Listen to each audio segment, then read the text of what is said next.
Hello, and welcome to another episode of Boundless Body Radio. I'm your host, Casey Ruff, and today we have another amazing guest to introduce to you now. Mike Fitch is an innovative fitness educator and movement coach with 20 years experience in the fitness industry. He is the founder and creator of Animal Flow, a unique ground-based movement program that has certified more than 10,000 fitness professionals in 42 countries. Mike has also developed multiple other skills-based bodyweight training programs, including the Bodyweight Athlete. He spent years exploring and coaching a range of techniques, including kettlebells, Olympic lifts, corrective exercise, and pre- and post-rehabilitation. However, it wasn't until he turned 30 years old that he decided to put down the weights and explore bodyweight disciplines. Today, Mike remains dedicated to these various bodyweight-based disciplines, but still draws upon his educated knowledge to develop new training programs. His work has been featured in various popular media outlets, such as Men's Health, Men's Fitness, Good Morning America, Paleo Magazine, and Strength Matters, among others. Mike Fitch, what an honor to welcome you to Boundless Body Radio. Hey, Casey, thanks for having me. Man, aren't bios the worst? Or at least... They're amazing. I feel like my bio has been needed to be rewritten for years. Oh, funny. But anyways, hey, man, how are you? I'm doing great. I'm doing great. Yeah, it's really an honor to host you. We have followed you and your work for a very long time. I've tried this a few times before on the show, and it clearly isn't working because traffic around here is awful.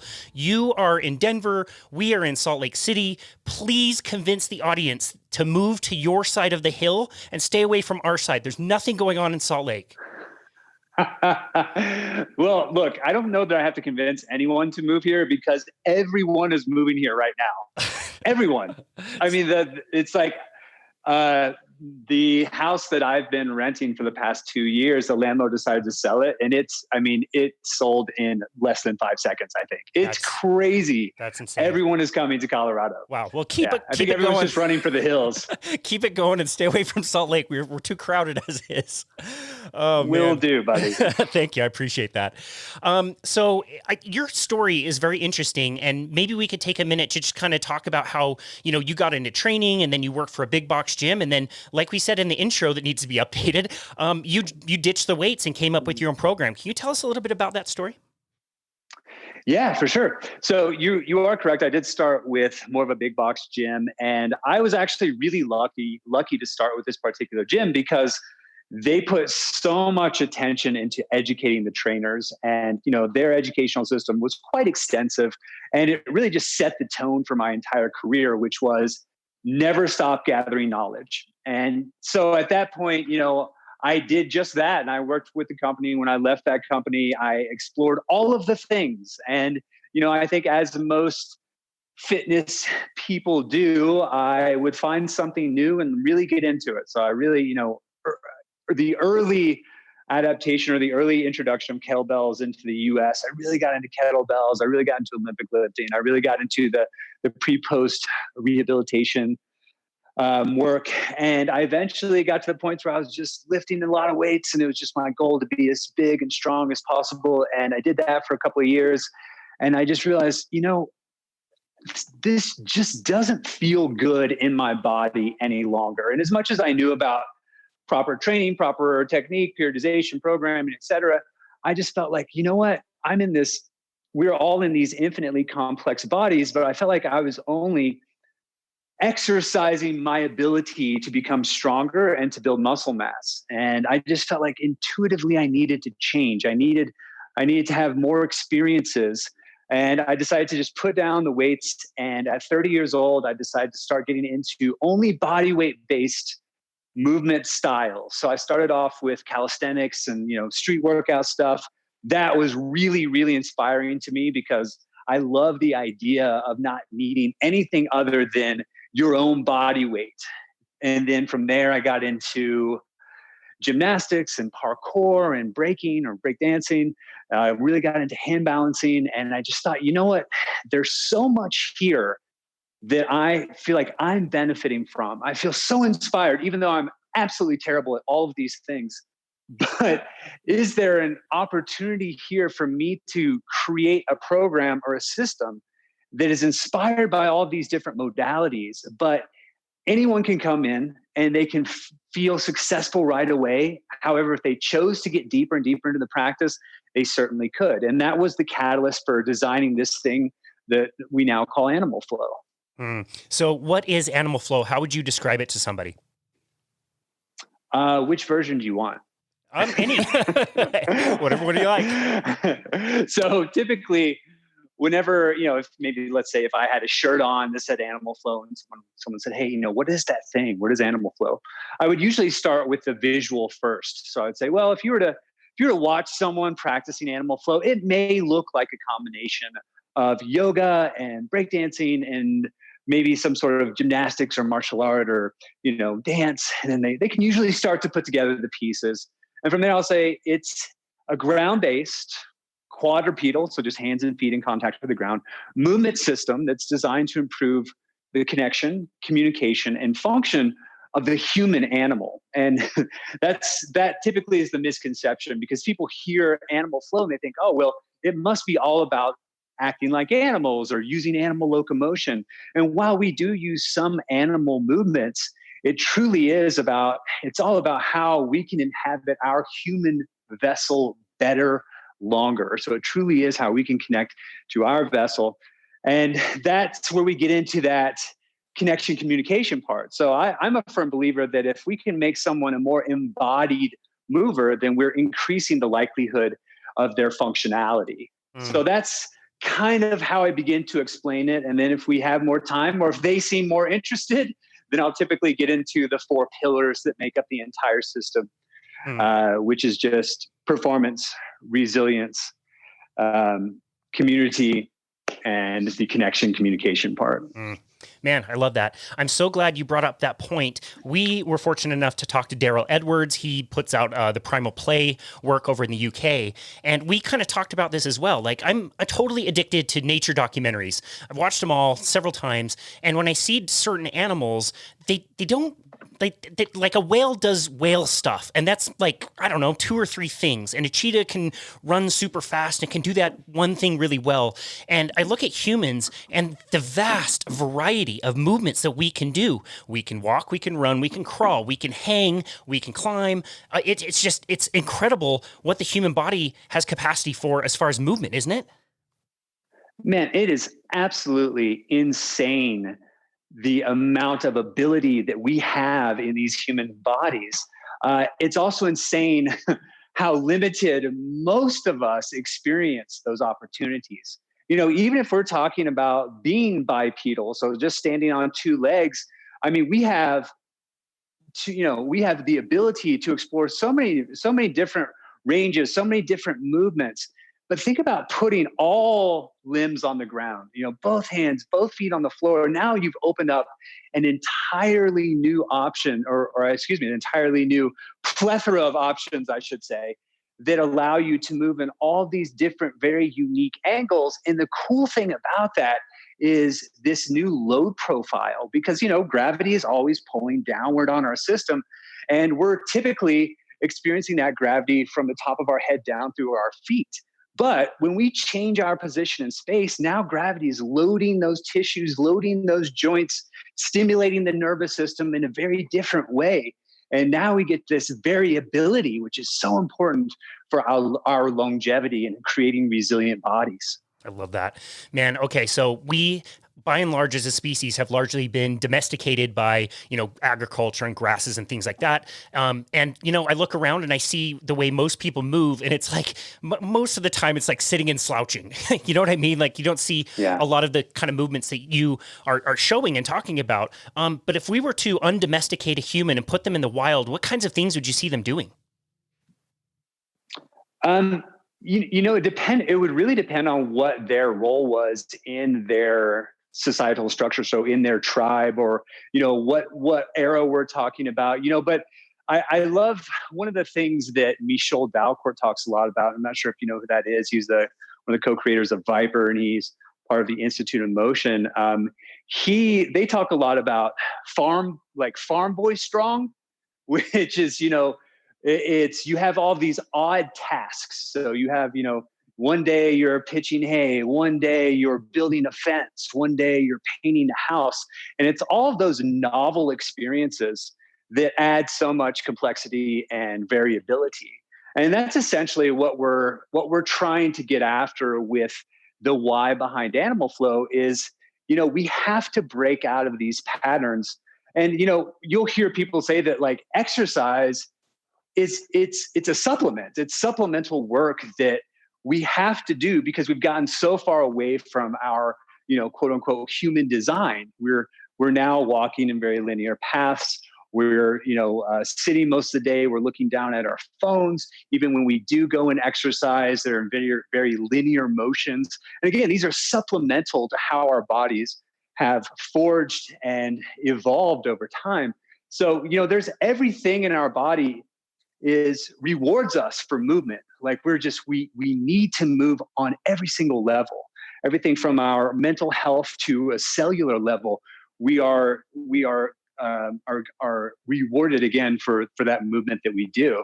So that's one of the best things that we can encourage other people to do is just get out and not only move in lots of directions, but try new things. Because most people have the tendency to go towards the thing that makes them feel strong or makes them feel safe or secure or they're good at, versus the thing that scares them a little bit or they're not innately good at. And that's where the magic lies. It's trying new things because now we're exciting the body.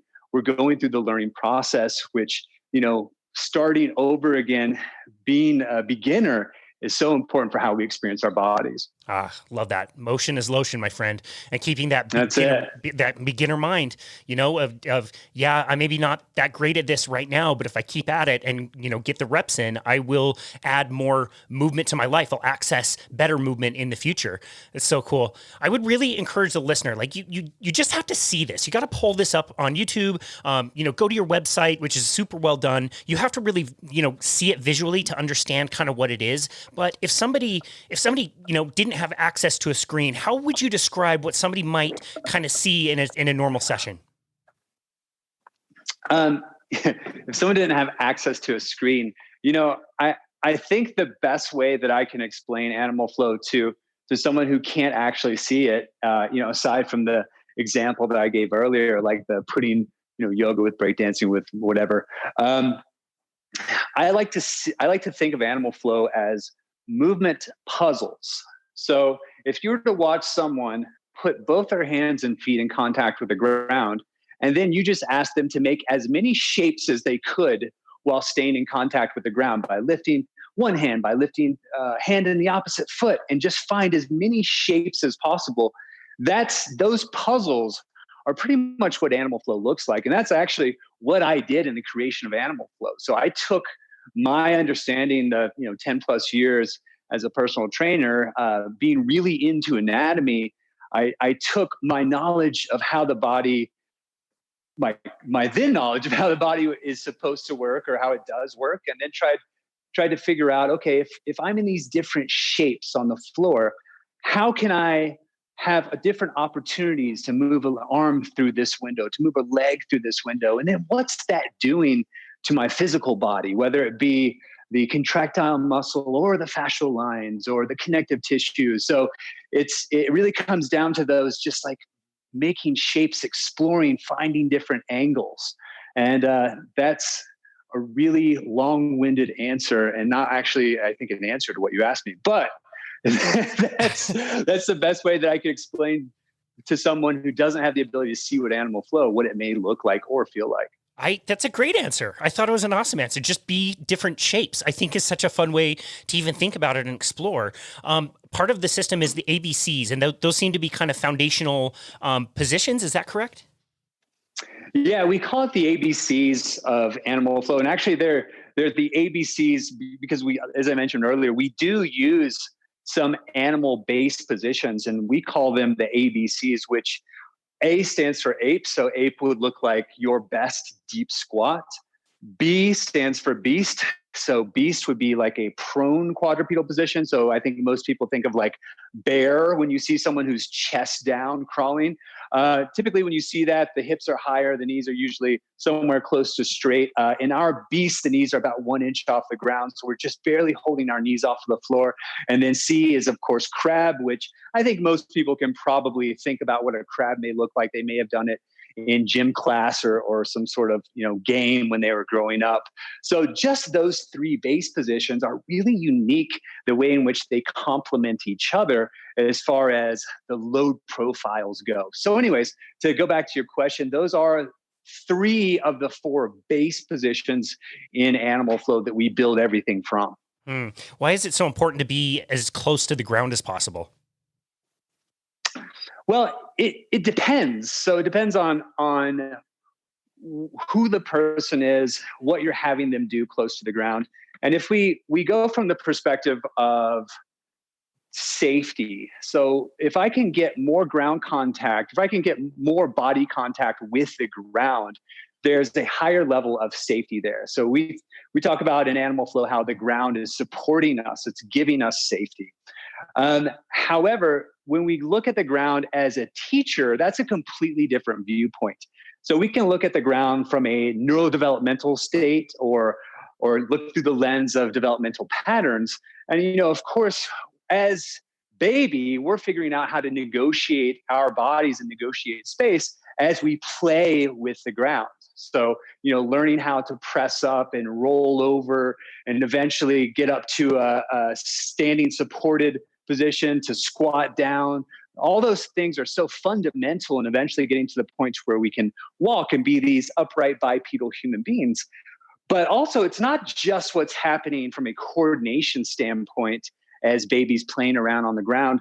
There are also some very cool things happening within the brain. So as baby is learning how to crawl, there's a lot of stimulation of organizing synapses. There's a lot of increasing cognitive functions.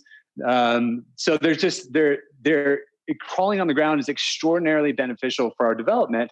One of the cool things that was found out a couple of years ago, in 2016, I believe, a group of researchers took some participants through a 4-week novel quadrupedal movement training program where they used animal flow. And they found that just within 4 weeks of cross-lateral novel quadrupedal movement, that there were noticeable increases in markers of cognition. So it's not just the physical part, it's also how the brain responds and reacts and can continue to grow and condition. So there's that part, but then there's also the awareness part. So whenever I have my hands and feet in contact with the ground, there is certainly a very clear invitation back inside of the body. So let's say that I'm going throughout my day and I have, my awareness is kind of everywhere else. It's in the news, it's in the phone, it's in what's going on currently in the world. And I don't have a lot of connection to my body. And a lot of times what will happen is people will go to the gym and they'll turn their attention to an external object and think about moving this object from point A to point B, or they'll stand on a treadmill and look at the TV. So the awareness is still external.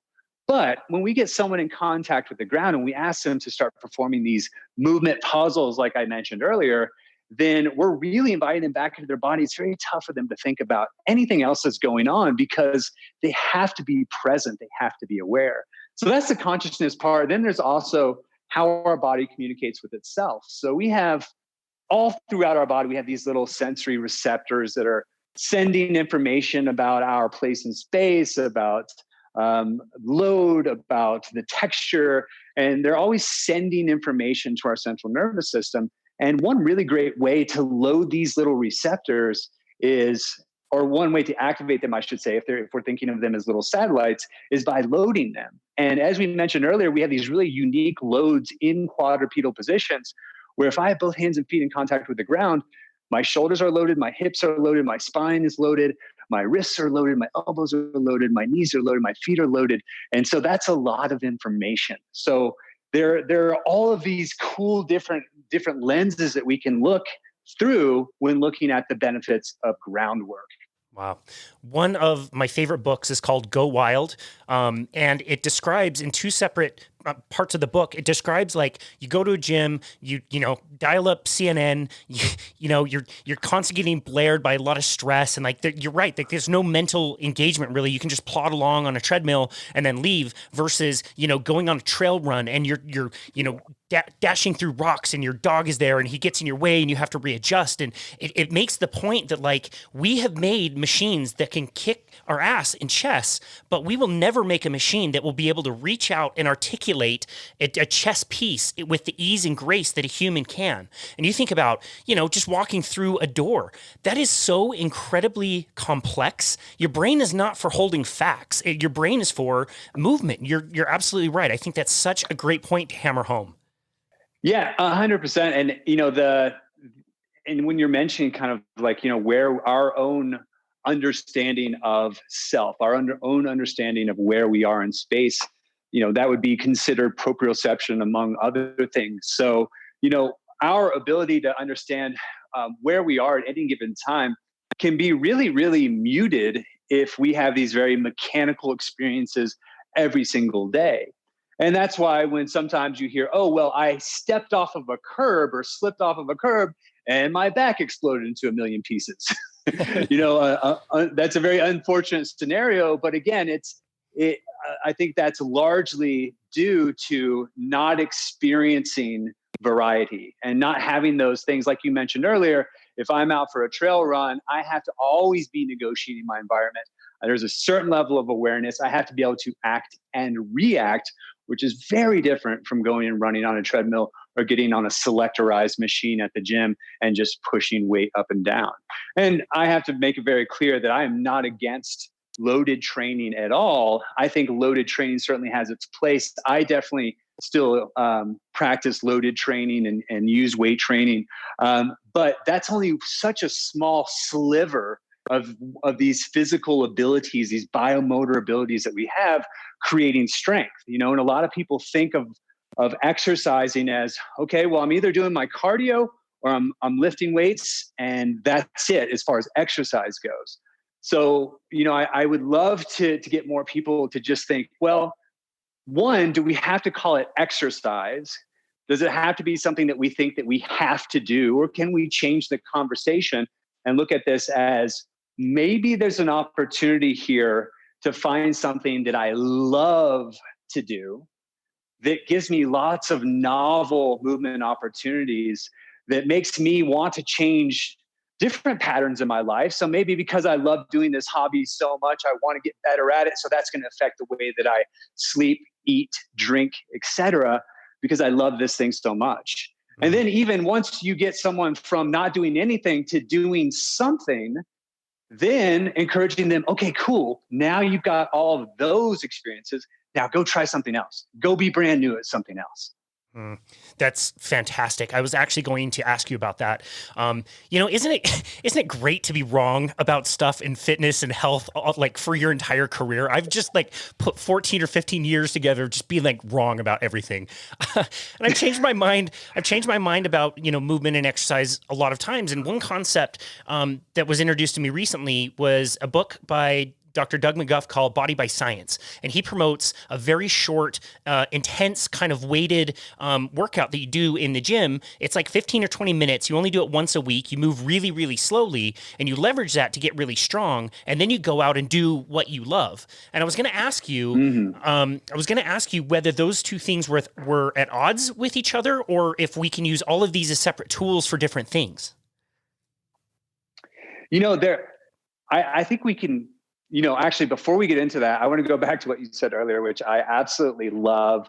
I love having the ability to go, wow, I have such a different view on that now than I did at a certain point in time. And I think when you can do that, that shows that you are a lifelong learner and that you are continuing to grow in all ways. So I love that you said that, because, there's nothing worse to me than someone who goes, yep, it's my way or the highway, or this is the one way that everyone needs to move, everyone needs to eat, everyone needs to blah, blah, blah, fill in the blank. When you hear someone do that, it's clear that they're pushing their agenda and they've forgotten the endless complexities of the individual. And what can be a incredible stimulus and challenge to someone in the beginning, 6 months, a year, 2 years down the road, their body has adapted to that challenge and now they need something new.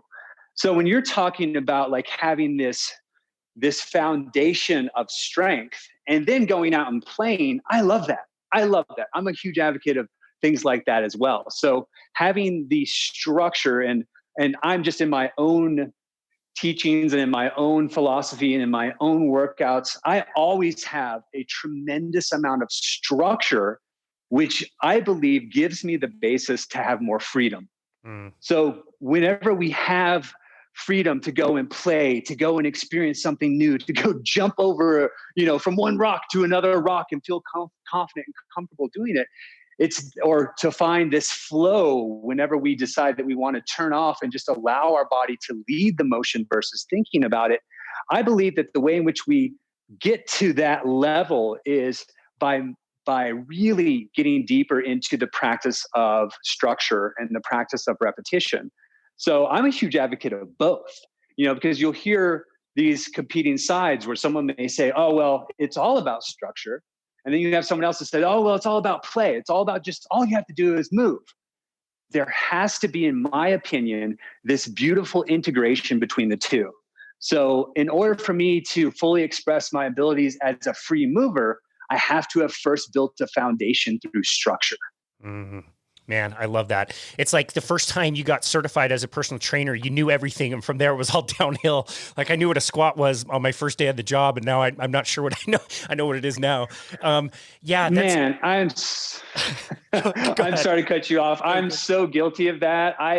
It's like when I the first 7 years as a personal trainer, I mean, I thought I was such hot shit. I thought that I knew everything there was to know about movement and about training someone. And I would sometimes look at someone else's workout and be like, look how ridiculous that is. And it's just, I think you have to go really deep into it before you get on the other side and just go, oh, well, hey, do they enjoy it? Yes. Awesome. Are they getting results from it in some way? Awesome. That is perfect for them right now. Yep. Is it hurting them? No. Then that means it's great. So it's like you really have to go get on the other side before you can go, you know what? As long as they're doing something and they enjoy it, that's great, because they can have the best training program, the best coach. But if they hate it and they don't like going and doing it, then their adherence is much lower. And guess what? They're not going to get the results from that perfectly laid out training program. Totally. So there has to be that level of, I like to do this thing. Totally. So well explained. You've already used the word, and it's the word that it follows animal, and it's flow. And it's one of my favorite words. And I'm curious to know, was it kind of like a play on words where you wanted to talk about the flow of movement, but also getting into the flow state? Well, keep in mind, I started developing animal flow over 10 years ago. And at that point, if we were to travel back in time, the paleo was a big buzzword. Primal was kind of a big buzzword at that time.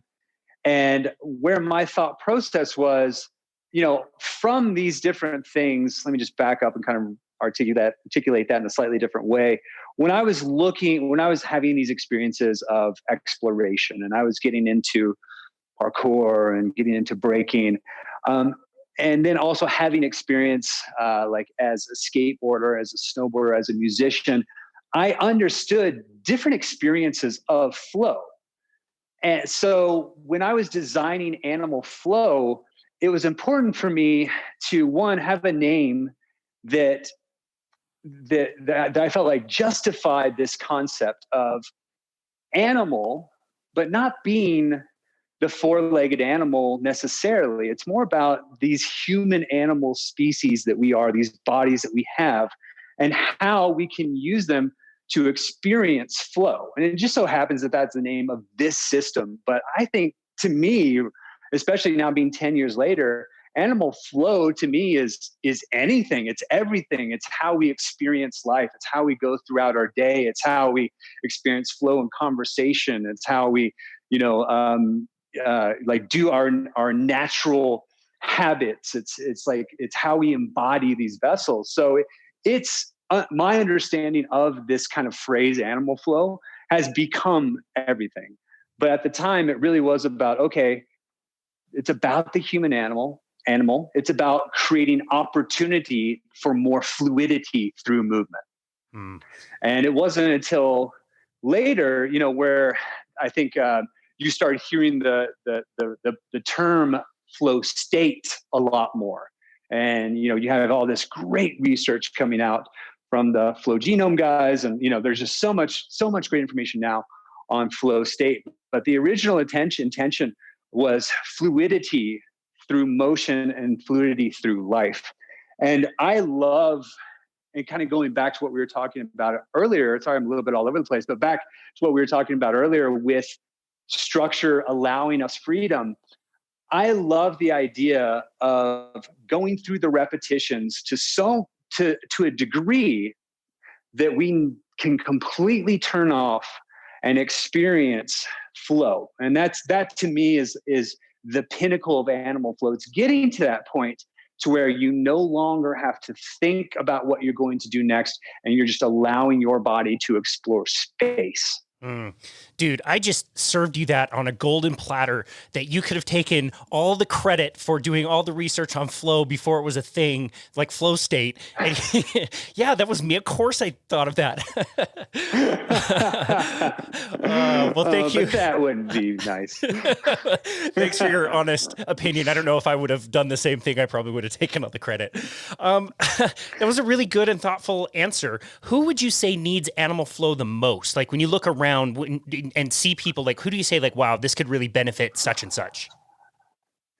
So for me, it's look, I love to promote my own program. I love for people to try animal flow, but to me, it really is, the message is try anything new that takes you outside of what you're currently doing. So if you're a cyclist and you've always been a cyclist, I'm in Boulder, there are cyclists outside of my house right now. I mean, there are so many people that are in these repetitive hobbies and sports, which is, again, not a bad thing. But if we can just encourage them to try something else that exposes their body to new patterns and new loads, that's fantastic. So if you ask me, who is animal flow good for? I can say someone who has either never moved before and they want to start somewhere, the ground is a great place to start, or someone who's already doing something, someone who's already working out, already has a great hobby, sport, etc., and they want to try something new. So to me, the answer is everyone, fill in the blank. But I think even bigger than that, the answer is everyone needs to try things that take them outside of the current patterns they're in. And they don't necessarily need to be of a certain fitness level just to get started with that.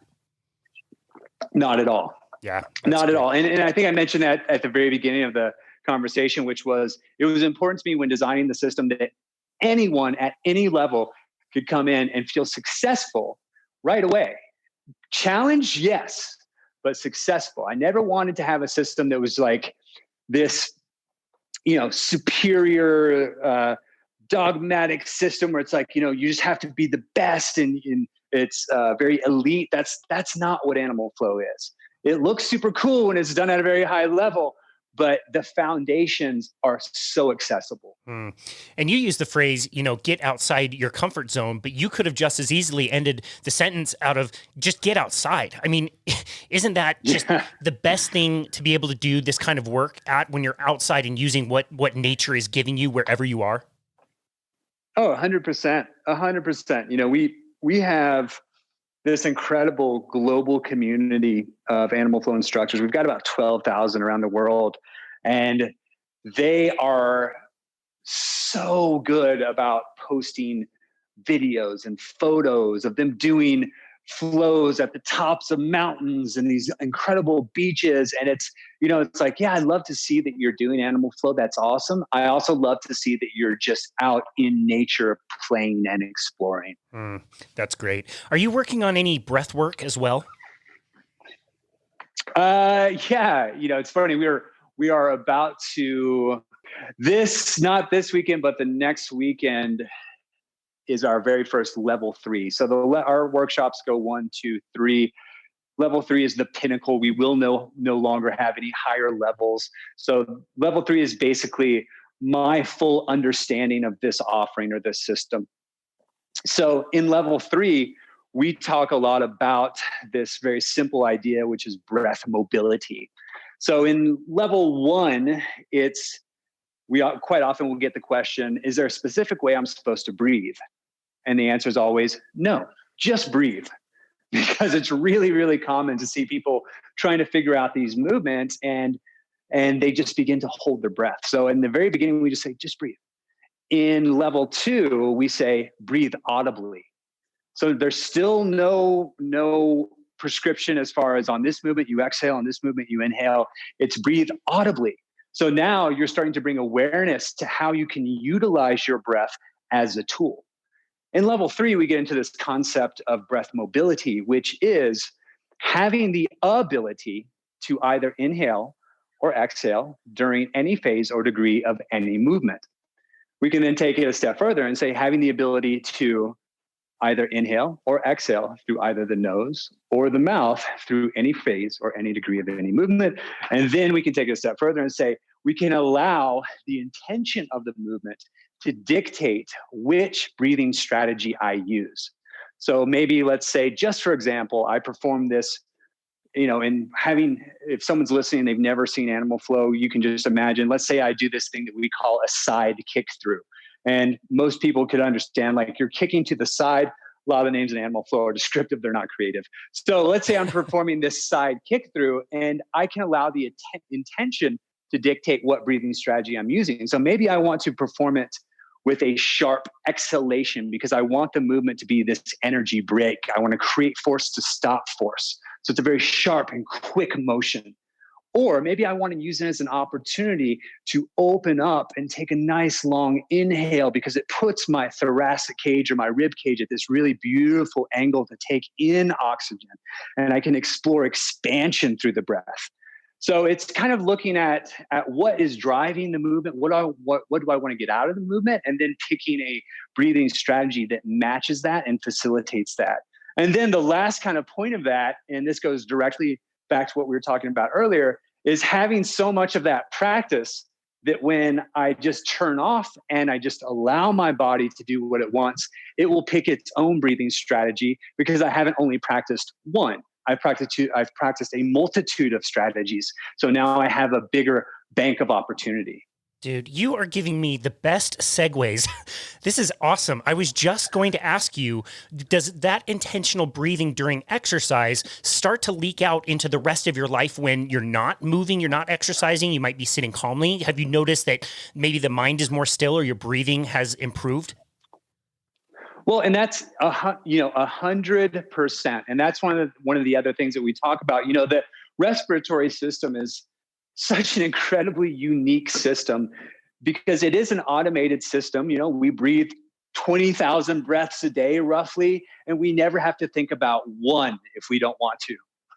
But if we choose to hijack the system, we can use our breath as a tool to change our state, which is mind-blowing. It is absolutely one of the coolest things in the world to think that we can actually use our breath as a tool to change the way that we're experiencing our current state. So if we learn how to breathe in certain ways, we can become more parasympathetic, so more rest, digest, or get into that side of the spectrum. If we want to use a different breathing pattern, we can become more sympathetic, so we can get more into fight or flight if we're trying to get really like amped up to do a workout or to go run or to achieve something that takes a lot of effort. So once we have these abilities and we know, okay, I can breathe this way to elicit a specific result, it 100% crosses over into all facets of your life, not just when you're moving or exercising.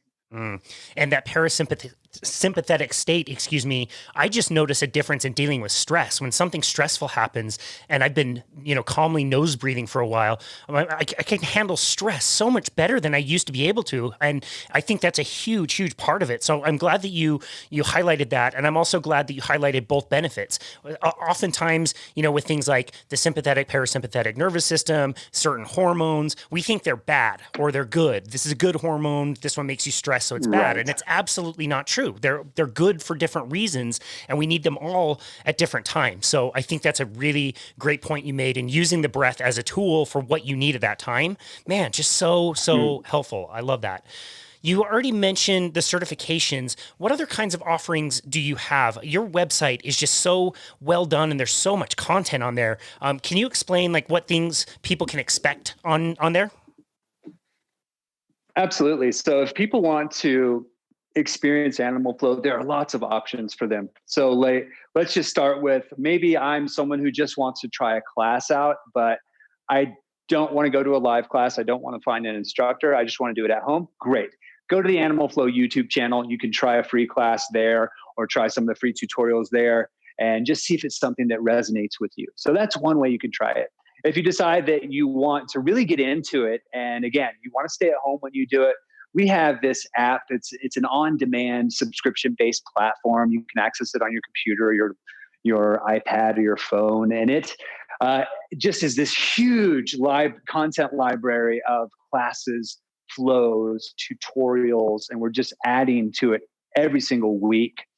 So that's another way that you can experience it. If you want to go to an actual workshop, so let's say you're like, man, I really want to jump into this and I want to learn as much as I can. We allow both fitness professionals and non-fitness professionals to go through the training.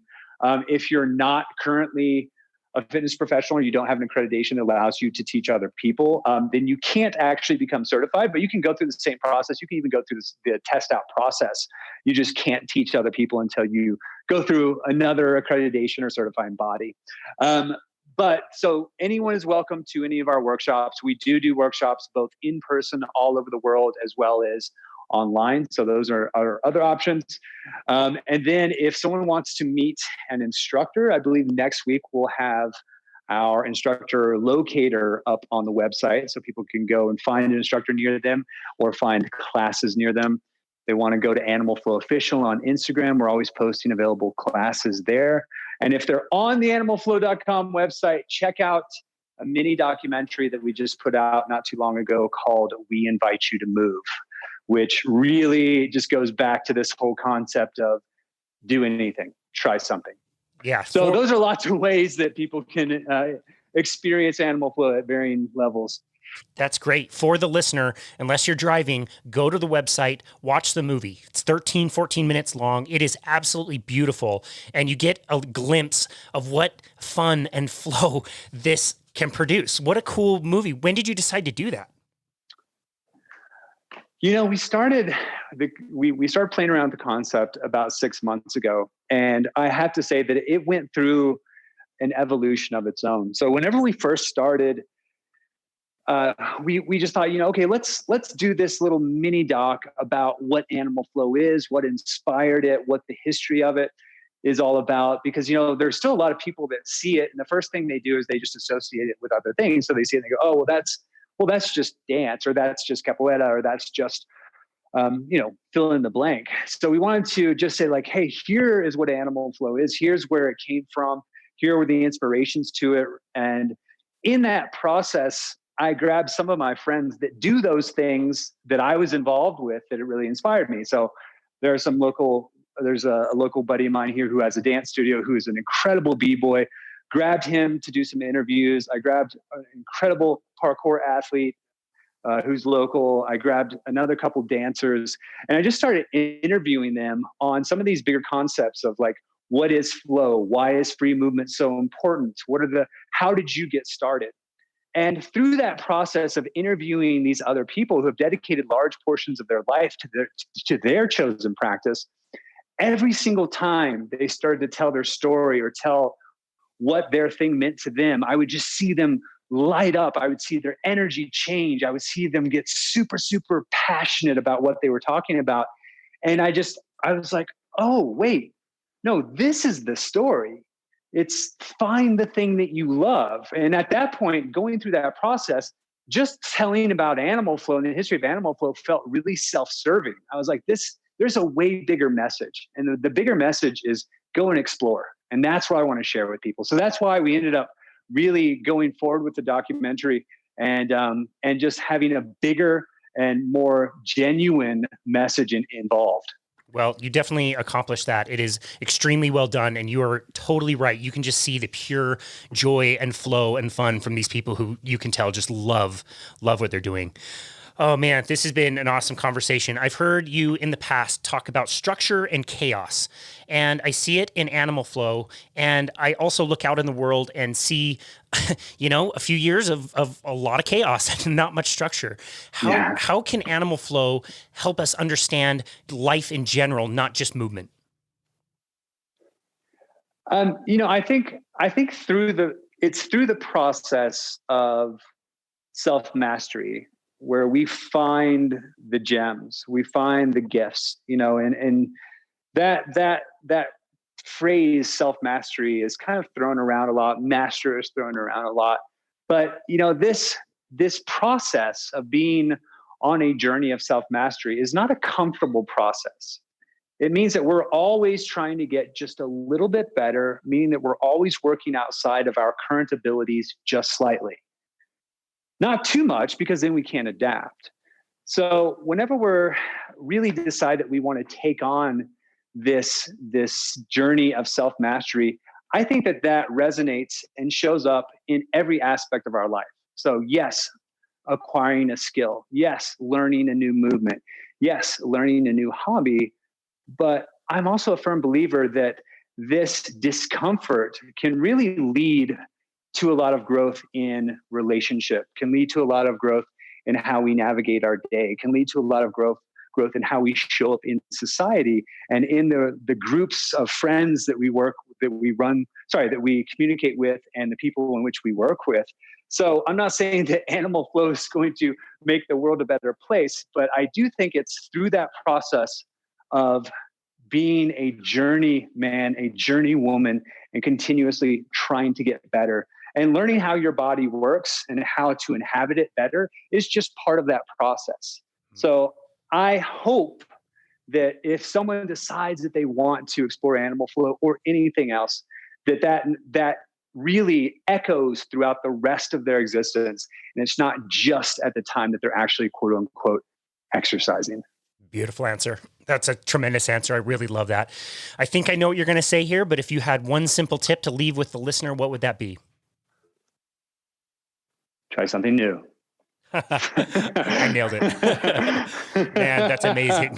A great answer. And this has been such an amazing conversation. Mike Fitch, where can people go one more time to connect with you and your work and find Animal Flow?